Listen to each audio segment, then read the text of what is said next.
জীবনের প্রতিটি অধ্যায়ে সমস্যা থাকবে, থাকবে দুশ্চিন্তা। এই পৃথিবীতে এমন কোনো মানুষ নেই যার জীবনে কোনো সমস্যা নেই।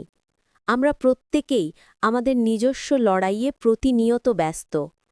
কিন্তু জীবনের সবচেয়ে বড় সত্য হল এই লড়াই আমাদের আরও শক্তিশালী করে। মানুষের অন্তরে যত নেতিবাচক প্রবণতা রয়েছে তা জয় করার জন্য প্রতিনিয়ত নিজেকে গড়ে তুলতে হয়।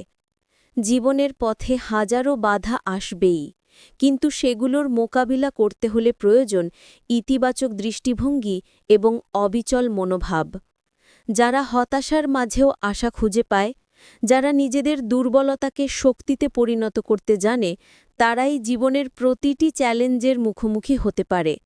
আর এই মানসিক শক্তি ও ইতিবাচকতার ফলেই আসে সত্যিকারের সফলতা। তাই যদি কখনো মনে হয় জীবন খুব কঠিন, যদি মনে হয় দুশ্চিন্তার পাহাড় জমে উঠছে, তখন নিজেকে স্মরণ করিয়ে দিন, আমি পারব। আমার ভেতরের শক্তি অদম্য। সফলতা কেবল তাদেরই ধরা দেয় যারা সাহস নিয়ে সব কিছু মোকাবিলা করতে প্রস্তুত। আজ লড়াই করুন, কাল জয়ের গল্প লিখুন। বাঁচুন বিশ্বাস নিয়ে, এগিয়ে চলুন সাহস নিয়ে।